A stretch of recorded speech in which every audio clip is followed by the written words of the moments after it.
Before I can pre-tin the neopixel connector, I need to attach the 8 pins. Best thing to do is to use tweezers, so that way you know you've got a good grip and you won't drop these.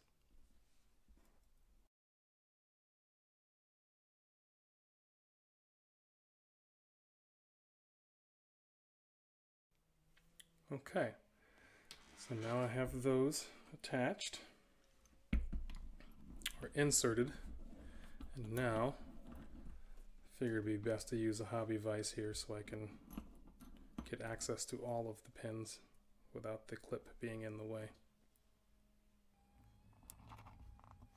Okay, so now all I have to do is just get some solder on the back of each of those pins so that way they are secured in place and can properly transmit data.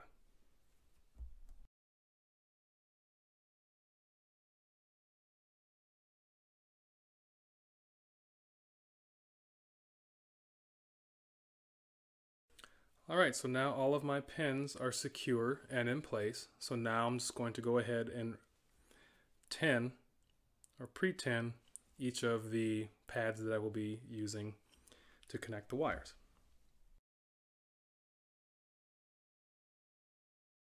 Alright, so the PCB connector has been pre-tinned and all of the pins are securely in place. I just want to double check, make sure that none of them push out,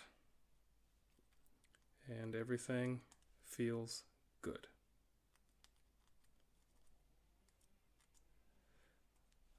Okay, so that step is done.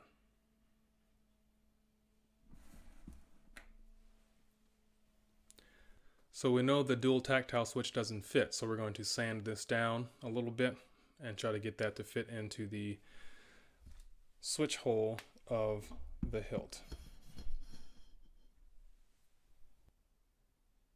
So I took some sandpaper to the switch and I sanded around lightly on the bottom, but I made sure the top stayed about the same, and that way it could slide in, and then as it gets towards the top it starts to widen or be a little stronger, so that way it makes a nice press fit. So that's going to work great in the hilt. And even though I've got some lip here on both sides, that's okay, because I'm probably going to have the wrap go around this and then just cut the holes out so you can barely see them. So the wrap can kind of hook under that a little bit to make it connect nice and smooth. That way you won't see the switch that much. All right, so that is good to go.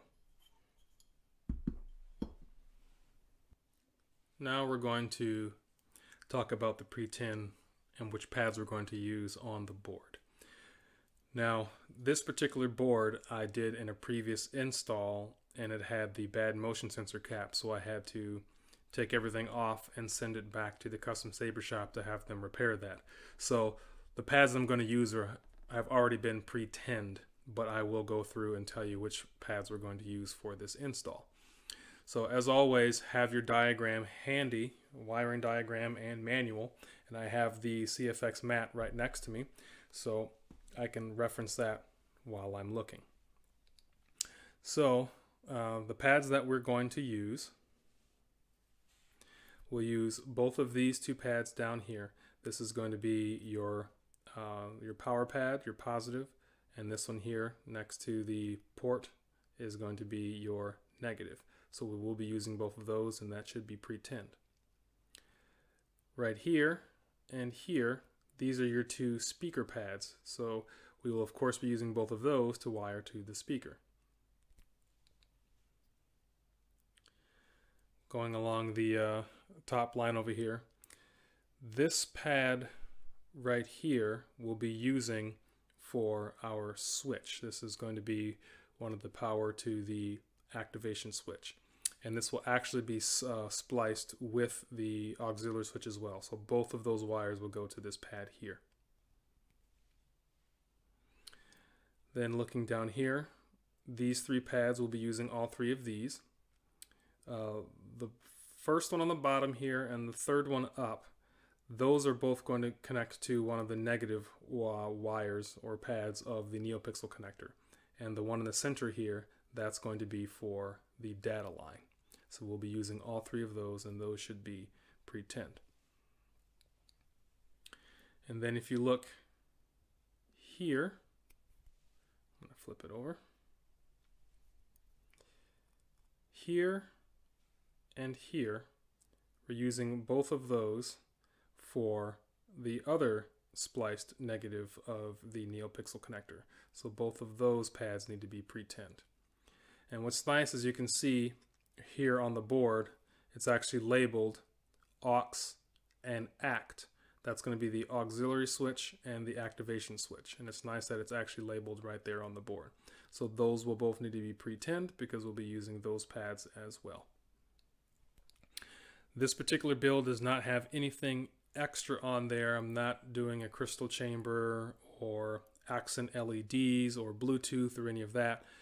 So I'm not going to be utilizing any more of these pads on the CFX board.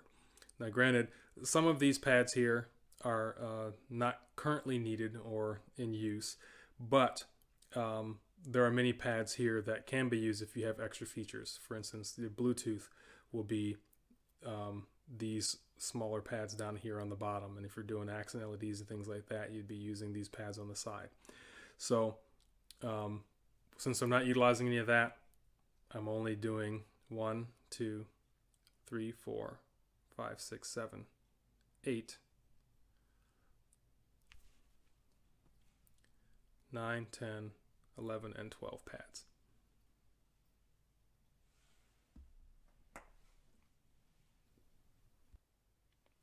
Before I pre-tin the pads, I want to make sure I know how I'm going to place and wire the board. Me personally, I like to not have any wires showing on top and have everything concealed on the bottom. I just think it looks more professional and more clean that way. So before I pre-tin all these, I want to know which side I'm actually going to solder the wires. Now, if you look at the chassis here, you can kind of see there, that's where the SD card would go. Now I want to see what's going to be the best fit.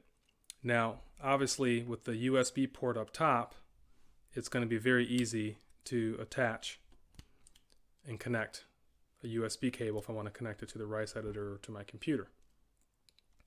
But the question is, will I have easy access to the SD card? Now, me personally, I prefer to remove the SD card and make my changes that way. It just seems quicker and easier to me, and I think the rice editor can be kind of testy at times. So now the SD card there is on the bottom. Can I get to it? All right, so I can push that out, but is it easy to pull out? And the answer is yes, but it's a little bit of a challenge, especially putting it back in. I think it'd be easier to access the SD card if you're on the top like that. That comes out very easily. You don't need tweezers or anything like that. But now the question is, can I get to the USB recharge port or the USB connection port? So let's test that out.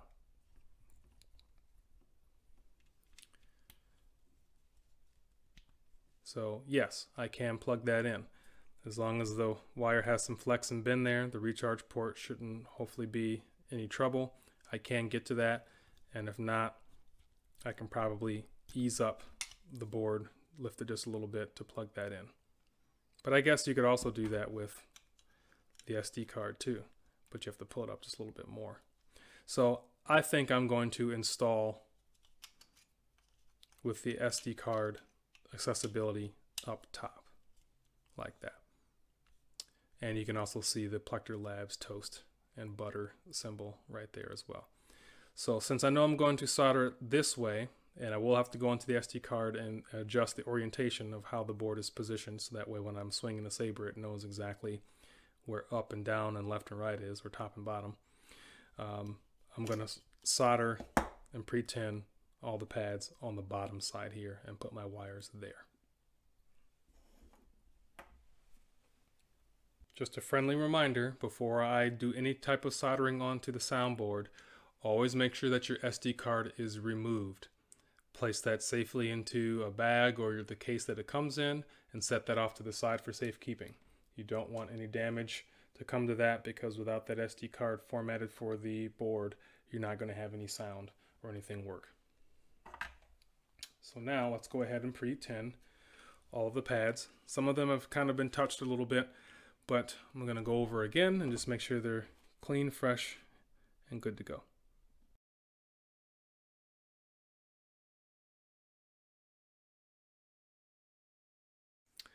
Now this negative pad here had some issues before, so I'm going to clean that off and fix that so that way it solders nicely. And I'm going to remove the solder on this pad here and clean that up nicely too. A little flux and some solder remover can help you clean up your pads really nice. So what I do to remove some solder, I just place a little bit of flux on the pad, on the space that I want cleaned, and then I use this solder remover. And what I do is I place the soldering iron on that pad, and then I apply the solder remover. And if you notice, if I can zoom here, there we go. What happens is this wire here absorbs some of the solder off of the pad, and then what I do is I just cut that off, and then I can use it again on another pad. Alright, so I clean those pads up and everything is pre-tinned and ready to go. Next I will pre-tin the 28mm WOW speaker. One very important thing is do not hold the solder iron onto the speaker for too long, because you will melt, because this is all plastic right here. You can melt that, and the wire that goes into the speaker can become easily disconnected and this whole pad could fall off. So try not to use too much time or placement of the soldering iron on your speaker. Alright, so the speaker is now complete. That is pre-tin, both sides, ready to go. And the last component to pre-tin will be the recharge port.